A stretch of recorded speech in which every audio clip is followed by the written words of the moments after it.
Hey, what's up there, YouTubers? It's me again, Brian, aka Gamer55551, and I am back with a My Two Cent video for this week, for the week of October 29th to November 4th. Hopefully you guys had a happy and safe Halloween, whatever you guys were doing for Halloween and all, whether it, like I said before, whether it was handing out candy or going to a Halloween party, whatever it might have been. Hopefully you guys had a happy and safe Halloween. Also, I'll try to do a video review or have one up for next week, though. I usually do them on Saturday. I'm going to try to squeeze it in, mostly due to the fact that there's something I'm probably going to attend, mostly, let's just say, a family member's birthday and everything like that. So I'll try to squeeze it in, and if not, then I'll have to do it next week or anything like that. But I will try to make an attempt to try to squeeze it in, though. But anyway, we got 4 stories to cover this week, including layoffs at Bungie, the developers of Destiny 2, though. We do have reports of Sega making a comment about Sonic and how they want Sonic to surpass Mario. We are learning that basically Microsoft is planning to block unauthorized accessories for their system, and a patent seemed to have shown up that was filed by Nintendo that some out there are claiming this could be what the Switch 2 or the Switch successor might be. If you're interested in where I got the source of these information, though, links will be in the description of this video. It's when you're watching this on YouTube. But before we get started, I like to do what I like to call the quick My Two Cents, stories that kind of caught my attention, but I'm not going to go into a huge amount of details. The first one is that basically the upcoming Nintendo Museum in Japan, they officially showed their sign or logo, and to be honest, it's just basically the same logo that Nintendo has used for years and years on end. So it's not really anything new or anything like that, though. Still, I am kind of curious when this museum opens, though. I definitely would be open to going to it and seeing, the history of Nintendo and everything like that.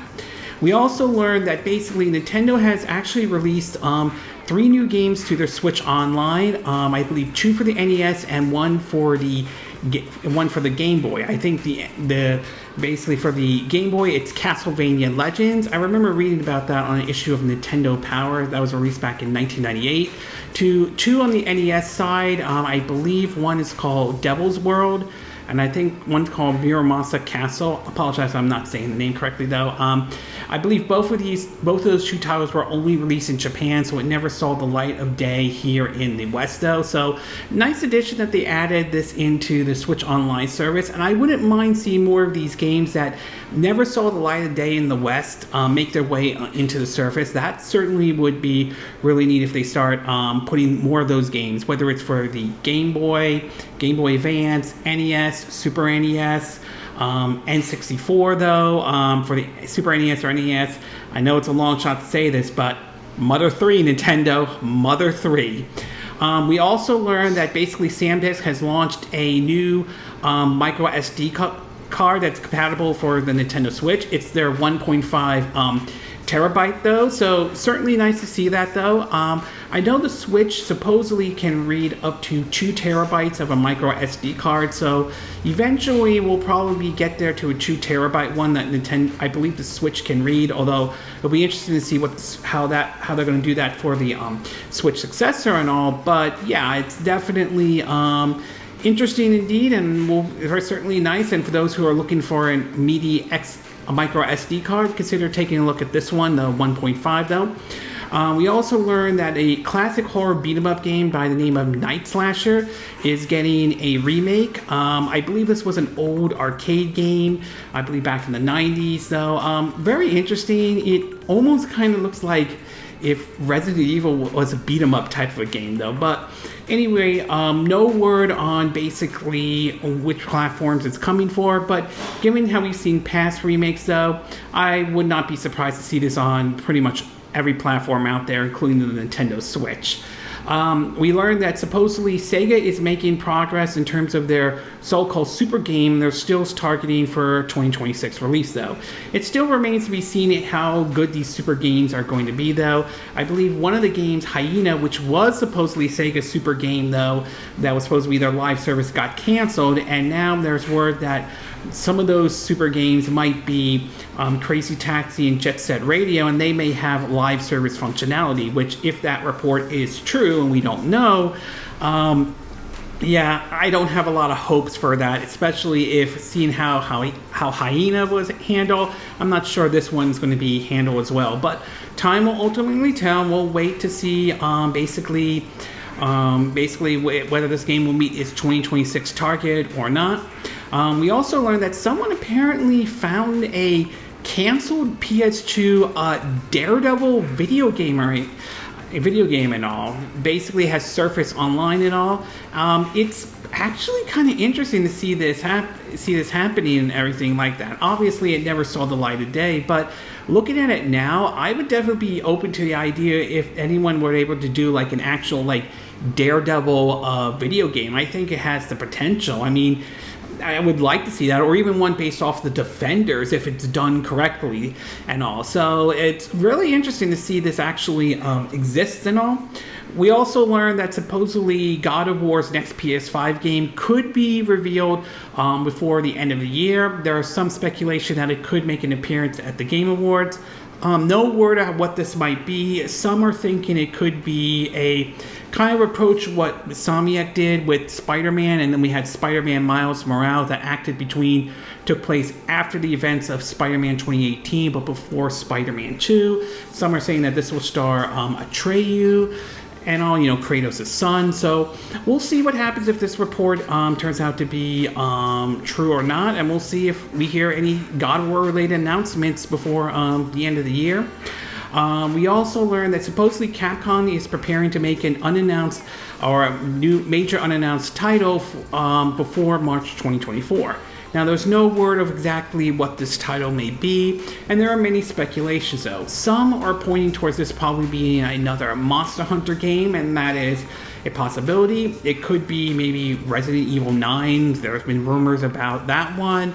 Or it could be something completely left field, like maybe another Mega Man game, though. Maybe Mega Man X, or actually bringing back Mega Man Legends 3, or a Strider game, or it could be anything to be exact, though. Although, it wouldn't surprise me if it's an announcement of another Monster Hunter game. Oh, Dino Crisis, that would also be a good one as well if they announce that.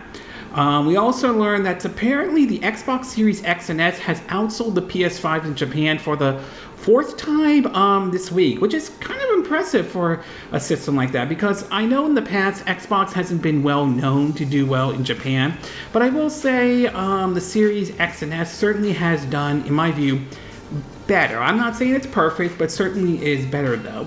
Although it will be interesting to see how the system does once Sony releases the PS5 Slim, both the physical and the digital.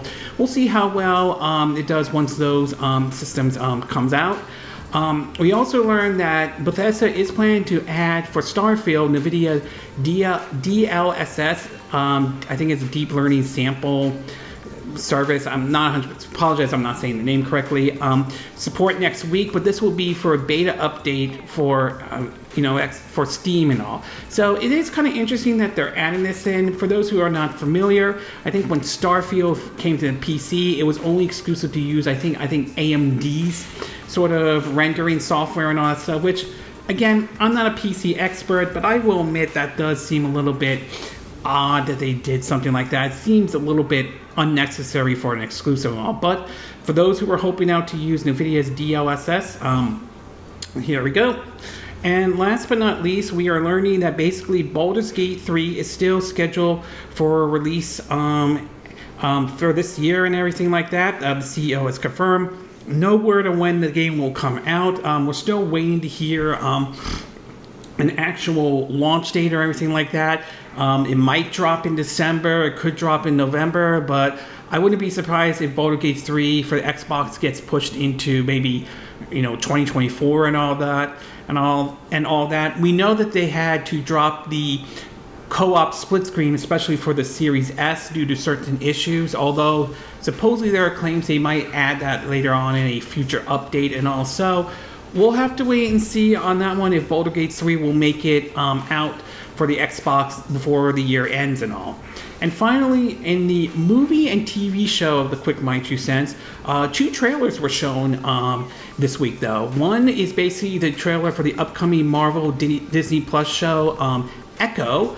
That looks really neat based on what I've seen. I'm definitely getting sort of the Netflix Daredevil vibe to it to a certain degree, and that certainly is by no means a bad thing and anything like that. It looks, and from what I've been hearing, it's going to be TVMA, and it might appear on both Disney Plus and Hulu. So that is very interesting indeed. So that one I'm definitely going to be keeping an eye out.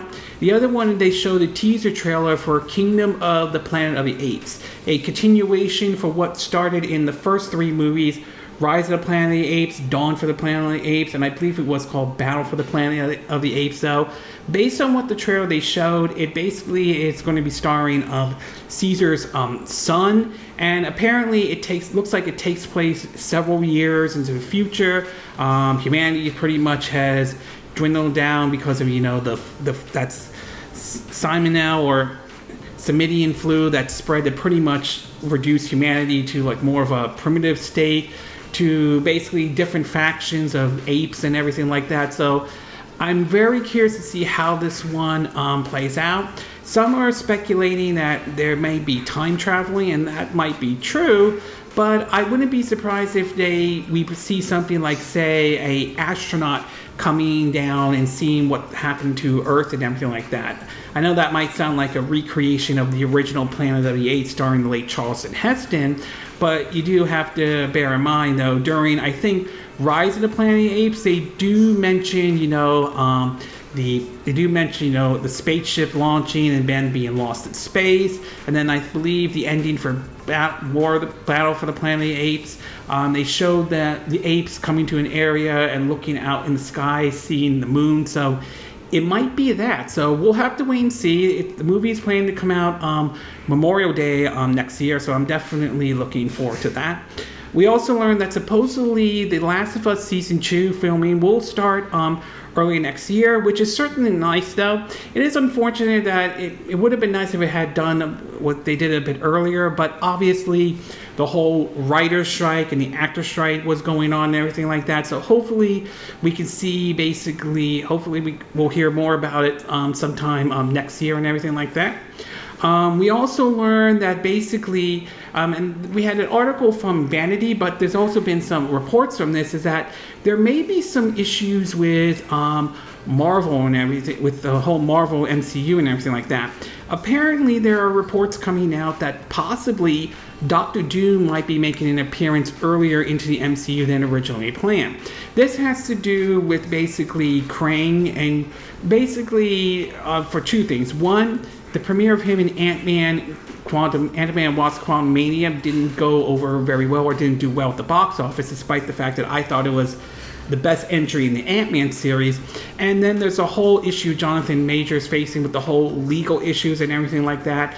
There's been some reports of the possibility that they might be dropping Krang and bringing in Doctor Doom and all because of what's been going on. So far, Marvel has not said anything, and we'll have to wait and see what happens, though. But obviously Marvel is going to have to make a decision despite what's going on with Jonathan Majors and everything like that. We also been learning that the Blade movie might be in a bit of a trouble, as there have been reports ranging from a budget down to, some believe, like $100 million, to there may be some rewrites and everything like that, as there's some parts of the script doesn't seem to be going as well as a lot of people, as what Marvel would have liked, though. So we'll have to wait and see what's going on with that. We're also learning from the Hollywood Reporter that apparently Futurama has been renewed for another season and so forth. Apparently it did, the first season, at least on Hulu though, did very well, and apparently they're going to do another season, which I certainly think is good. I enjoy Futurama. That show has had a history of going back and forth in terms of being revived, canceled, but glad that basically that show is getting another chance. And last and certainly not least, though, unfortunately, there have been some unfortunate people have famous actors or famous folks have passed away.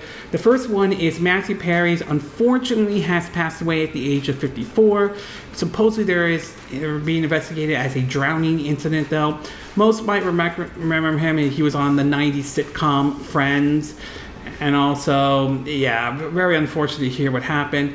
Another person that passed away was Richard Mole.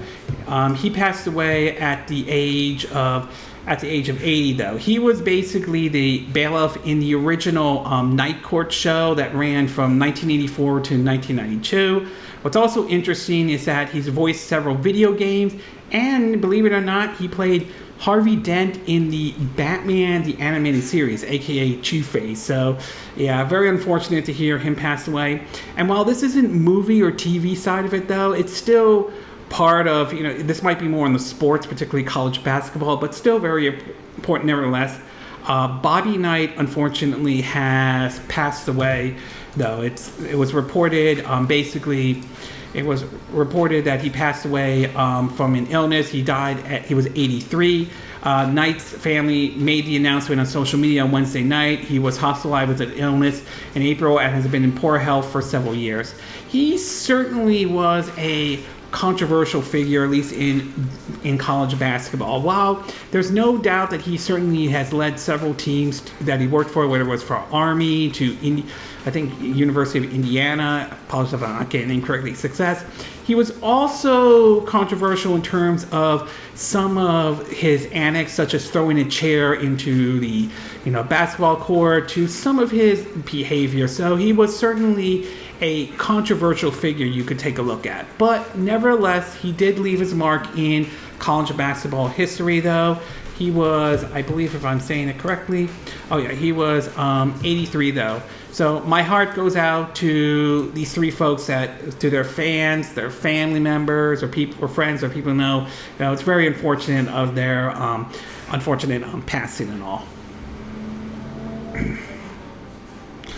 Okay, with the quick My Two Cent and the movie and TV show My Two Cent part now officially done, we'll get started with our first story, and this one has to do with Nintendo, particularly with sort of a patent that was recently discovered. Now, companies file patents here and there and all. Sometimes these patents do see the light of day, but probably not looking exactly like the form that when they file it. And sometimes they don't see any light of day at all. It's the same thing with trademarks. We see Nintendo file trademarks for Eternal Darkness so many times, yet we have yet to see either a remake of that game or a remaster or even a sequel for that. Though, so I mean, patents. Companies file patents all the time. Well, recently it was discovered that Nintendo had filed a recent patent that was discovered that dates back as far as 2022, and this one seemed to indicate what looked like somewhat of a design of a Switch, but with basically what looked like it had like 2 or 3 screens on it, depending on how you want to look at the design. Though, from an article on Nintendo Life, it reads that, quote, excuse me, Switch successors have gotten louder in recent months, and now some new Nintendo filing has been discovered. New ideas designed for Nintendo, which was originally filed by the Japanese video game company on November 11th, 2022, has been discovered on the World Intellectual Property Organization website. They just shared publicly earlier this week on 26 October 2023, and while it's probably best to temper your expectations, the one filing that sent some Nintendo fans in an instant frenzy is a dual-screen detachable device that's kind of resemblance of the 3DS. So you can see the concept design below, and here's what the description says. Quote, this electronic apparatus, if I'm saying it incorrectly, comprise a first device and a second device. The first device and the second device can be detachable, attached to each other. The first device has a first surface and a first display and a first connection unit, which are positioned on the first surface. The second device has a second surface, a second screen that is positioned on the second screen, and a second rear surface that is on the reverse side from the second surface, and a second connection unit that is positioned on the second real surface. The second connection unit can be connected to the first connection unit in a first orientation or in a second orientation that is reversed from the first orientation. A lot of descriptions on this though, but you can kind of get the idea though. You can read it yourself if you want to though. Anyway, continuing on, it mentions some of the other Nintendo failings appear to make reference to a system fan button and how the screen attached to the device.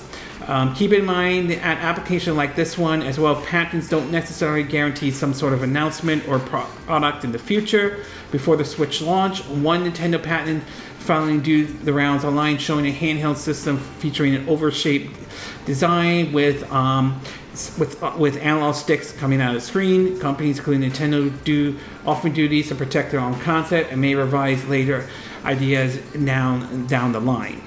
So what they're saying is also correct, though. I mean, basically, they also mentioned that hasn't been talked at any point in any recent rumors to the supposed Switch successor. Now, I do agree that the fact that this may not be what the Switch successor looks like. That for all we know, this could have been an interesting concept that could have laid out there. Some believe this could have been the next 3DS or the successor to the 3DS had the Switch failed and everything like that and all, or it just may not see the light of day. So you can't rule out the possibility that this may not see the light of day at all. But let's say for argument's sake, just for argument's sake, this patent's true. Let's say this is basically what the Switch successor is going to be like. If that is true, then I would say don't expect it to look exactly how this patent is going to look. Sometimes certain systems sometimes the patents don't always show what the final system is going to look like. I mean, the article mentioned about, the NX and everything like that. Remember the whole oval shape kind of situation? A lot of people thought that's what the Nintendo 6 system is going to be, which didn't turn out to be true. Then, of course, we saw patents for detachable controllers, which, yes, that did turn out to be true. It did turn out to be the Joy-Cons, but not looking exactly what the patent looks like. So, if this turns out to be true, if this is what the Switch successor is going to look like, then expect it to look completely different than basically what the patent is showing. I mean, maybe the Switch successor will have dual screen. Maybe that is a possibility, but again, we won't know until Nintendo finally reveals what the Switch successor or the Switch 2 is going to look like. So overall, I would say you can't rule out the possibility that this patent is probably something that may not see the light of day, as companies have put out patents before many times though. But at the same time, you can't rule out the possibility that this could be true.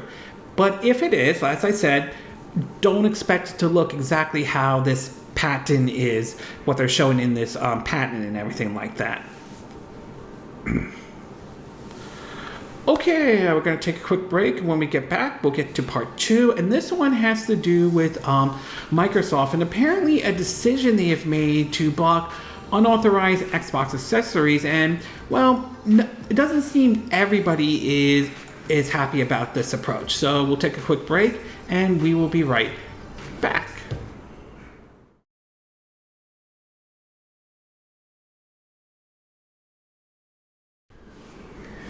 Okay, and we are back with part 2 of my 2 cent video, and for this one, we're going to be taking a look at Microsoft and a decision that they have made that, well, it doesn't seem to be everybody is happy about this decision though. So, as some of you are aware, there are different kind of accessories out there or peripherals to use for basically your console or PC, depending on which system you decide to game on though. Some of them from third-party makers and everything like that. Some of these accessories can be good. Some of them seem kind of useless, but everyone, it depends on whether you think they are useful or not. Well, Microsoft has recently made a decision on this, and it doesn't seem to be everybody excuse me, is happy about this decision. In an article from Video Game Chronicles, there's an update to this, and I will get to that update in just a minute. It reads that, quote, as spotted by Windows Central, a growing number of players using unauthorized third-party accessories have started to receive a certain error message, though. It reads that, quote, for the moment you connect an unauthorized accessory and receive error code that you have 2 weeks to use the accessory, after which time it will then be blocked from use with the console, according to Xbox support site. At the time you'll receive the error code, we encourage you to contact the store or manufacturer where you obtain the accessory to get help with returning it, though.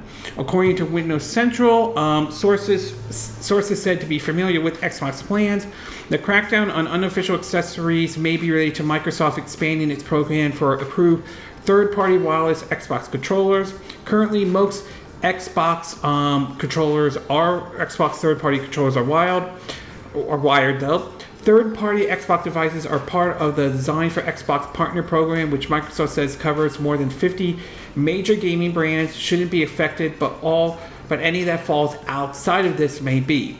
These include Brooks Gaming, which notes that its Xbox console-related products may encounter functional disruption in the near future. There's currently no indication that Cronus, CRONUS, and XIM accessories, which can be used to mimic mouse and keyboard as an Xbox controller, has been impacted by the change, although these could also be at risk of being blocked. Microsoft, VG has contacted Microsoft for further information about this report crackdown on the use of unofficial accessories. And following that, an update was released by Microsoft.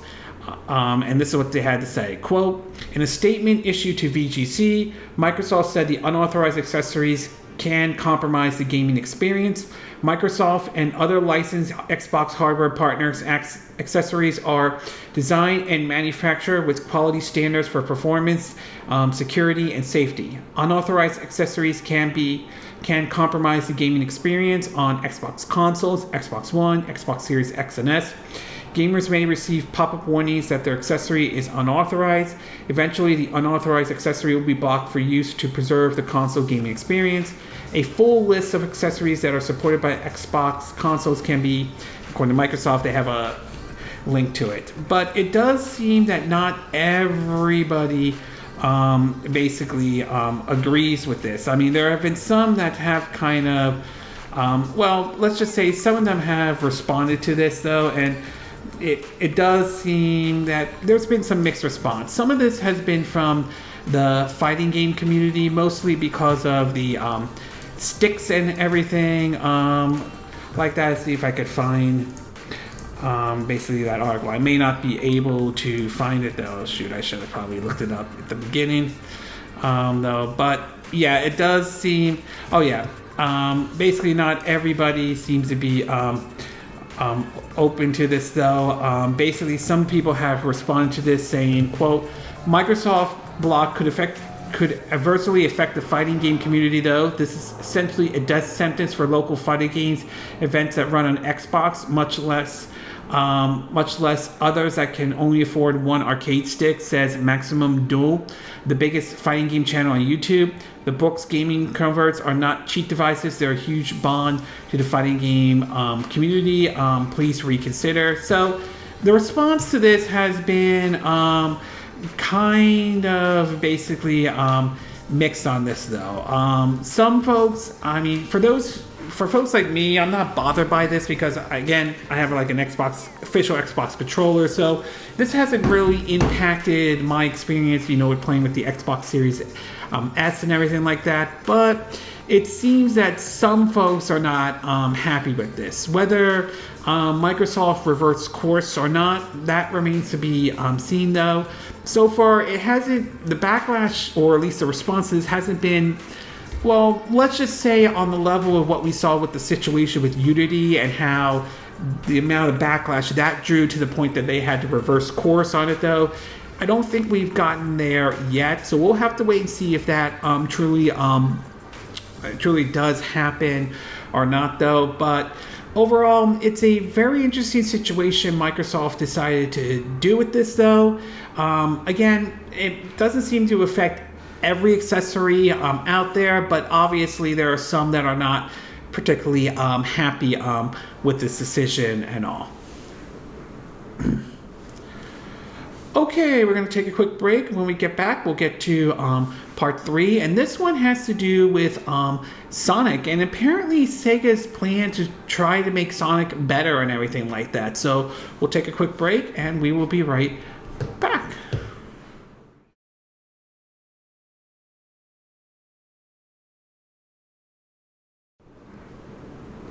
Okay, and we are back with part 3 of my 2 cent video, and for this one we're going to be taking a look at Sonic, particularly comments made recently by Sega though. Now, the Sonic versus Mario so-called rival had existed for a while though. It was like back during the 80s and 90s. It was either, Sega Genesis versus, the NES, the Super NES, and so forth though. And while Sonic certainly is an iconic mascot and all, I feel like it never reached the height the way Mario did, though. And I think a lot of that has to do with the fact that not every Sonic game has been basically been a hit or has hit very well, though. That's not to say there aren't bad Mario games, but Mario games in general, for the most part, have been known for their quality and all. And Sonic, well, I'm not saying there are bad Sonic games out there. I'm not saying every Sonic game is bad, but not all of them are great. I mean, some of the worst ones were like Sonic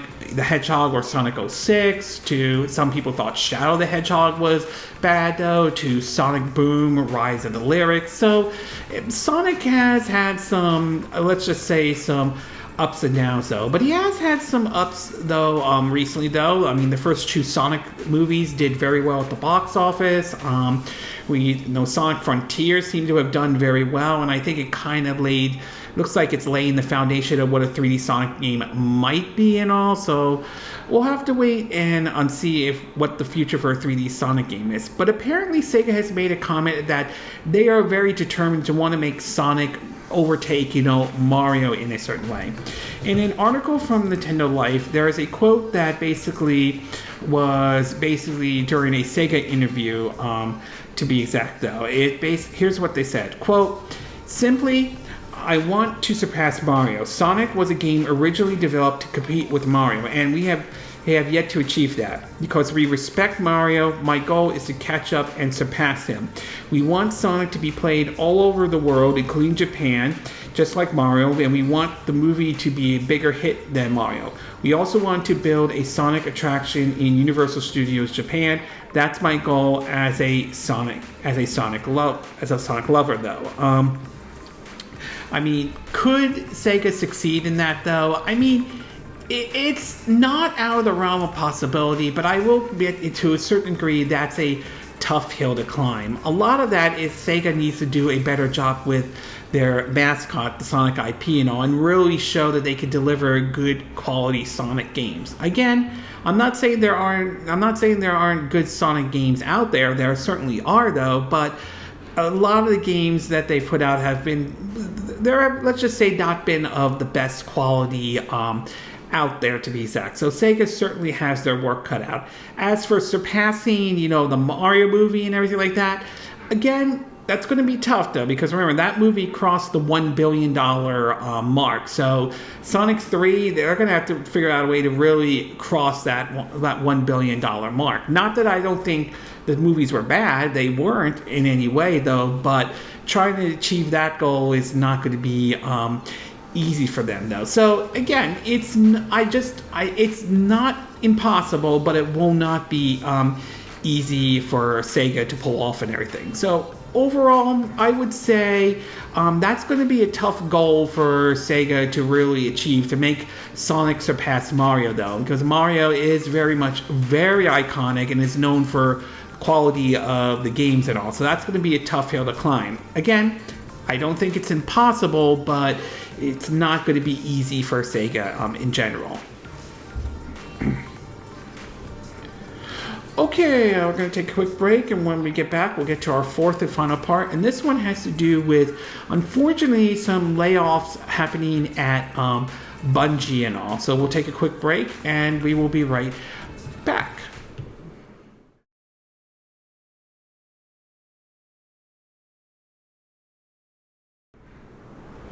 Okay, and we are back with our fourth and final part of our My 2 Cent video, and this one has to do with Bungie. Now, most people know Bungie for basically creating Destiny and Destiny 2, but they were also known as the original folks who helped create, the Halo series and everything like that. I believe it was like Halo 1, 2, and 3, and I think 4. I'm not 100% sure about that one, to be exact though. And as we all remember though, Sony purchased basically Bungie to most likely to help with what they at the time was supposed to be their push for games as a service and everything like that. And they have announced several games as a service like Fair Games and Concord, if I'm saying the name correctly though. However, we've been seeing lately with Sony that there has been several layoffs of several different staffs and everything like that, and apparently it seems that Bungie is basically no exception. Furthermore, it's also seemed to be reports that Destiny 2 has been reporting now at a all-time low. In the first article from Video Game Chronicles, it reads that, quote, "It was confirmed on Monday that Bungie was the latest Sony Interactive Entertainment studio to hit with layoffs, though the scope of the job cuts weren't yet clear. A new report by Bloomberg sheds more lights on the situation, saying staff were warned in a meeting earlier this month that revenue was running at around 45% below what was being projected, which Chief Executive Officer Peter Pearson reportedly attributed to poor player renderings for Destiny 2. It claims that staff were told the game's next expansion, the final shape, was being delayed from February 2024 to June to give staff more time to approve it. Parson is also said to have told staff that salary and hiring freeze would be taking place, but 2 weeks later, on Monday, around 100 staff were then told they were being laid off. Forbes writer Paul Tassem tweeted more, if I'm saying the name correctly, tweeted more information that he has received from a source, including claims that many employees' benefits lasted until the end of the month, meaning that because staff were laid off on October 30th, their benefits only last a single day. This was corroborated by Bloomberg's report, which also noted that healthcare was a separate benefit and will still be available for the next 3 months to those let go. One potential contentious issue is that employee shares, the majority of which were owned by Bungie, employed before Sony's acquisition. Last year, Sony revealed that around $1.2 billion of its $3.6 billion acquisition of Bungie was to be sent on employees' retention, if I'm saying the name correctly, and would be used as rewards existing players if they don't leave and stay with Bungie for a certain number of years. Since one of the main reasons for Sony's acquisition was to make use of Bungie's knowledge base, it planned to initiate the shareholders and other creative talents to continue working at Bungie after this acquisition is closed. It's also been reported that basically Bungie saw what this Last of Us faction that Naughty Dog was working on, and that kind of put that one on ice and everything like that. Furthermore, reports seem to indicate, though, that a report from IGN claims, as part of the articles detailing the unfortunate rounds of layoffs at developer Bungie, it is suggested players are looking elsewhere off the back of the game's disappointing Lightfall expansion and follow-up season. Sources speaking to the outlet claim that this issue had been flagged to management months before this week's layoff, with employees begging for positive change.